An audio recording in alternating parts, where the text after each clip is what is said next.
একদিকে ইরান আর একদিকে বিশ্ব, এই গোটা বিশ্বকে গলা টিপে ধরে শাসন করবার সাহস এবং ঔদ্ধত্য এই মুহূর্তে অর্জন করেছে ইরান। এই যুদ্ধগুলো এমনি এমনি লাগে নাই, এরা লাগায়, পেছন থেকে লাগায়। ওদের স্বার্থ কি? অস্ত্র বাণিজ্য। কি বাণিজ্য? অস্ত্র বাণিজ্য। ওরা যুদ্ধ বাঁধিয়ে রাখবে, জিয়ে রাখবে, যাতে করে অস্ত্র ব্যবসা করা যায়। আমেরিকা ইসরায়েলের হামলার জবাবে ইরান এই মুহূর্তে ভয়ঙ্কর প্রত্যাঘাত শুরু করেছে। আগাচ্ছে ঠিকই, বাট নিউক্লিয়ার কোনো যুদ্ধের দিকে। এখন বলবে ভবিষ্যৎবাণী করে দিল নিউক্লিয়ার যুদ্ধ হবেই তো বলি নাই, বলেছি হওয়ার মুখোমুখি অবস্থা দাঁড়িয়ে আছে। যে আমাদের ওই খ্রিস্টানদের কাছ থেকে উদারতা শিখতে হবে না, যেই জাতি আল্লাহকে মর্যাদা দিতে জানে না, যে জাতি আল্লাহর সৃষ্টিকে আল্লাহর সমান বলে, আল্লাহর সৃষ্টিকে আল্লাহর সন্তান সাব্যস্ত করে মহান সৃষ্টিকর্তার সম্মান ধুলোয় মিশিয়ে দিতে পারে, সে জাতি কোনোদিনও এই পৃথিবীতে কোনো ভারসাম্যপূর্ণ চিন্তা স্থাপন করতে পারে না। ইন্নালিল্লাহ বলার প্রশ্নই আসে না, যে বলবে তার ঈমান নষ্ট হয়ে না।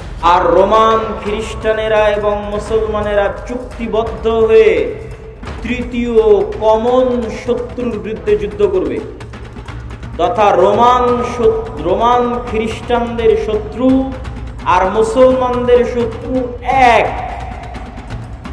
তৃতীয় কমন শত্রুর বিরুদ্ধে মুসলমানেরা যুদ্ধ করবে।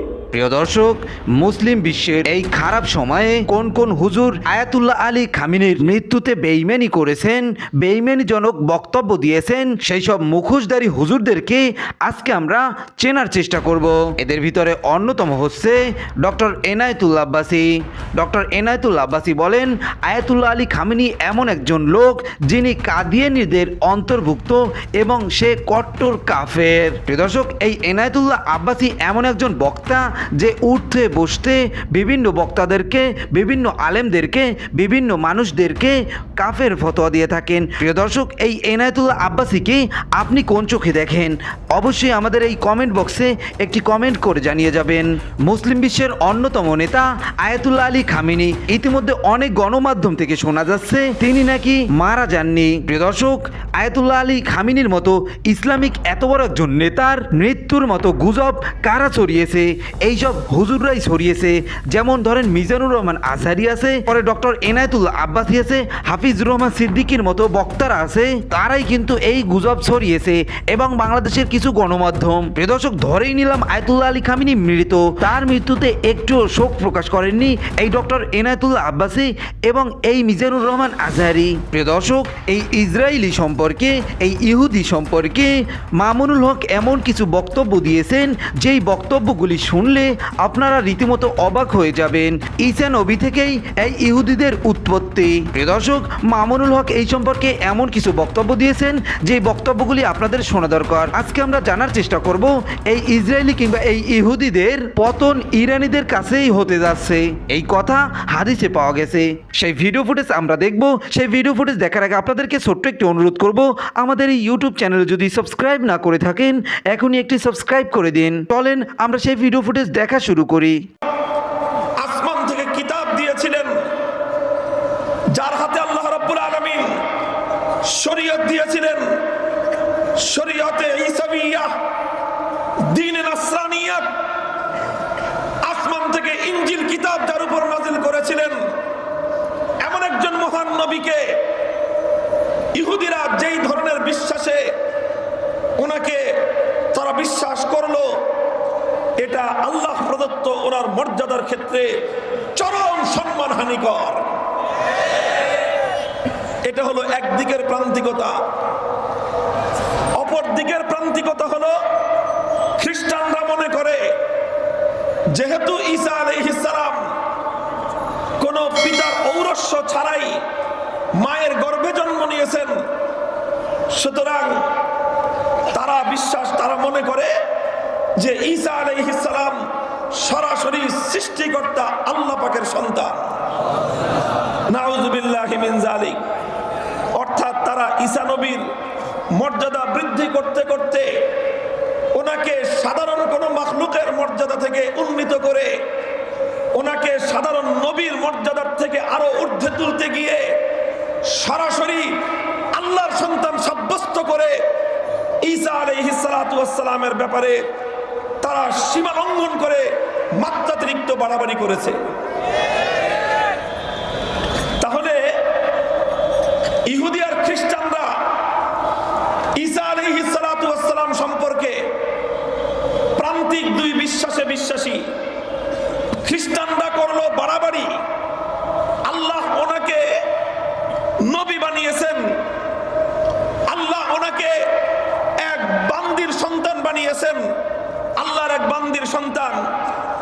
কিন্তু খ্রিস্টানরা বলে যে না, আল্লাহর দেওয়া এতটুকু মর্যাদায় আমাদের হবে না, শুধু আল্লাহর নবী হলেই চলবে না, শুধু আল্লাহর এক বান্দির সন্তান হলেই চলবে না, আমরা ঈসা নবীর জন্য আরো অতিরিক্ত মর্যাদা চাই। কি মর্যাদা? তখন তারা নিজেদের পক্ষ থেকে ঈসা নবীর জন্য আল্লাহর সন্তান বানিয়ে ঈসা আলাইহিস সালামকে সৃষ্টিকর্তা আল্লাহর সমকক্ষ সাব্যস্ত করলো। এই যুদ্ধগুলো এমনি এমনি লাগে নাই, এরা লাগায়, পেছন থেকে লাগায়। ওদের স্বার্থ কি? অস্ত্র বাণিজ্য। কি বাণিজ্য? অস্ত্র বাণিজ্য। ওরা যুদ্ধ বাঁধিয়ে রাখবে, জিয়ে রাখবে, যাতে করে অস্ত্র ব্যবসা করা যায়। অনেক সময় মুসলমান দুই দেশের মধ্যে যুদ্ধ লাগায় দেয়, দিয়ে অস্ত্রের বাণিজ্য করে। অচিরেই তারা পুরো বিশ্বে একটা বড় যুদ্ধ বাঁধিয়েই ছাড়বে, দেখেন ইনশাআল্লাহ। অচিরেই তারা পুরো বিশ্বে একটা বড় যুদ্ধ না বাঁধানো পর্যন্ত থামবে না। এই বিশ্বটাকে ছোট করার দুইটা পদ্ধতি তারা বের করেছে। একটা হচ্ছে ইন্টারনেট সেকশন, প্রযুক্তি দিয়ে বিশ্বটাকে ছোট করে নিয়ে আসা, এটা হয়ে গেছে। বিশ্বে এখন ছোট শর্ট জায়গা, এইখান থেকে ওইখানে আপনি যোগাযোগ খুব দ্রুত করতে পারবেন। বিশ্ব ছোট, আপনাকে পায়ে হেঁটে যেতে হবে না। আর একটা অপশন হচ্ছে পুরো বিশ্বে যুদ্ধ বাঁধিয়ে দিয়ে পুরো বিশ্বের আয়তন ছোট করে ফেলা। আর আমি কনফিডেন্ট আমার বক্তব্যে, এটা আমার ধারণা, আমার ইস্তেহাদও বলতে পারেন, যদিও আমি মুস্তাহিদ নই। আমার ইন্টারপ্রিটেশন, এই শব্দটা ভালো হবে, ইস্তেহাদ না বলে বলছি আমার ইন্টারপ্রিটেশন, যে অচিরেই তারা পুরো বিশ্বে একটা বড় যুদ্ধ বাঁধিয়েই ছাড়বে, দেখেন ইনশাআল্লাহ। অচিরেই তারা পুরো বিশ্বে একটা বড় যুদ্ধ না বাঁধানো পর্যন্ত থামবে না। এই শাসন না হওয়া পর্যন্ত কিয়ামত হচ্ছে না। আর এই শাসন ততক্ষণ হচ্ছে না যতক্ষণ মহাযুদ্ধ না হচ্ছে। আর মহাযুদ্ধ না হওয়া পর্যন্ত ইমামুল মাহদিও আসছেন না। মাহদি তখনই আসবেন যখন মুসলমানদের অবস্থা এরকম খারাপ হতে থাকবে। আর মাহদি না আসার আগে দাজ্জালও মানুষের রূপে বের হবে না। এখানে ওখানে যে আনাচে কানাচে মাহাদিগুলো বের হচ্ছে, এরা মাহাদি নয়। গোলাম আহমেদ কাদিয়ানিও দাবি করেছিল যে ও মাহাদি। ও প্রথমে বলেছিল যে আমি মাহাদি, তারপর বলেছে আমি হচ্ছি ঈসা, তারপরে বলেছে মাহাদি ঈসা একই, আমি দুইটাই।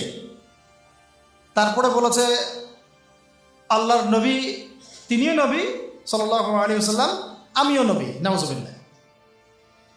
তো ও দাবি করেছিল। আর আমরা জানি মাহাদি কথা বলবে আরবি ভাষায়, তিনি ফাতিমা রাদিয়াল্লাহু আনহার বংশধর থেকে হবেন। আর এই মাহাদি কথা বলতো পাঞ্জাবি ভাষায়, পাঞ্জাবি মায়ের সন্তান ছিল। তো এগুলো মাহদি নয়। মাহদি আসছেন না যতক্ষণ পর্যন্ত আপনি একটা বিশাল মালহামা না দেখছেন। আর আমার ধারণা, ইন্টারপ্রিটেশন, বা শুধু আমার ধারণা না, অনেকেই ওয়ার্ল্ডের অ্যানালাইসিস যারা করে তারা বলে যে হয়তো বা এই ইস্যুগুলো, ইউক্রেন রাশিয়া হোক, সিরিয়া ইস্যু হোক, ইয়েমেন ইস্যু হোক, আস্তে আস্তে একটা বড় যুদ্ধের দিকে এরা বিশ্বকে নিয়ে যাবে।